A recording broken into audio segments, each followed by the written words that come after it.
In my opening speech, I remarked that there are really two avenues to a knowledge of Jesus' resurrection, the historical and the experiential. And tonight we've been primarily preoccupied with the historical. I've argued first that there are 4 historical facts which any adequate historical hypothesis must account for, and that second, the best explanation of those facts is that Jesus rose from the dead. Now, I don't think that we've seen any of those 4 facts refuted today. The majority of scholars, in fact, do agree with the arguments that I gave for Jesus' honorable burial by Joseph of Arimathea, for the fact that the tomb was found empty, for the appearances of Jesus to various individuals and groups, and for the origin of the disciples' belief in Jesus' resurrection. Dr. Ehrman's dropped his argument based on the inconsistencies in the narratives, as I showed that those lie in the peripheral details, not at the heart of the narratives, and that we have a remarkable harmonious account of these 4 fundamental facts.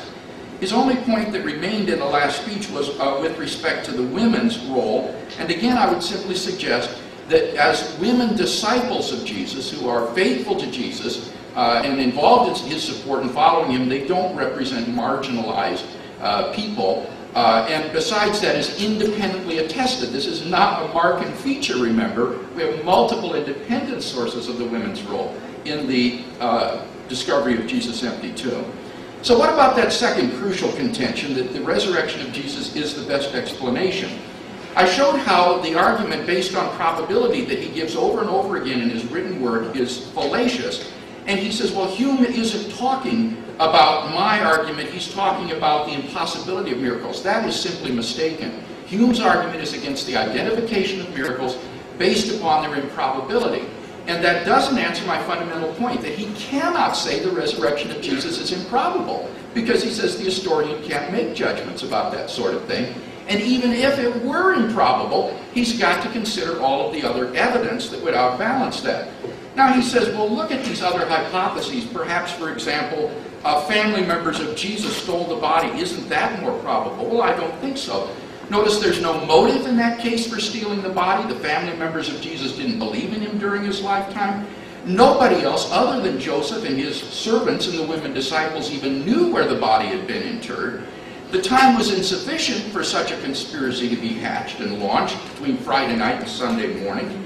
Also, the grave clothes in the tomb disprove the hypothesis of tomb robbery. Nobody would undress the body before taking it away. His conspiracies like this always come to light. His Roman guards would have been happy to inform the Jewish leaders of what had happened. And this hypothesis can't explain either the appearances of Jesus nor the origin of the Christian belief in his resurrection.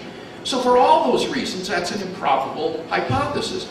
By contrast, I don't think he's shown any improbability in saying God raised Jesus from the dead. All he says is that this appeals to God and that historians can't infer God. But remember, I gave 3 responses to that. First, as in physical science, you don't have to have direct access to explanatory entities in order to infer them. Secondly, the historian's whole project is dealing with the inaccessible past, where you have to infer things based on present evidence, even though you don't have direct access. And thirdly, this isn't a debate about what historians can do professionally. It's a debate about whether there's historical evidence for Jesus' resurrection and the conclusions that we can draw. And even if a professional historian can't draw that conclusion in a historical journal or a classroom, he can draw it when he goes home to his wife. And we can draw it if we think that the evidence is best explained in that way too. In short, I don't think that there's any good reason for thinking that the historical evidence for the resurrection of Jesus is not best explained by the resurrection. And I want to conclude now just by saying something about that other avenue to a knowledge of the resurrection, that experiential approach. You see, if Christ is really risen from the dead, as the evidence indicates, then that means that Jesus is not just some ancient figure in history or a picture on a stained glass window. It means that he is alive today and can be known experientially.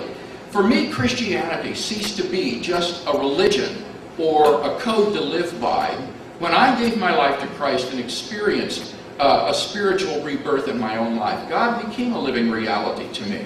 The light went on where before there was only darkness, and God became an experiential reality, along with an overwhelming joy and peace and meaning that he imparted to my life.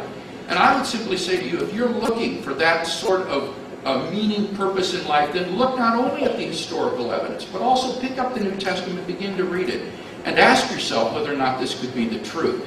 I believe that it can change your life in the same way that it's changed mine.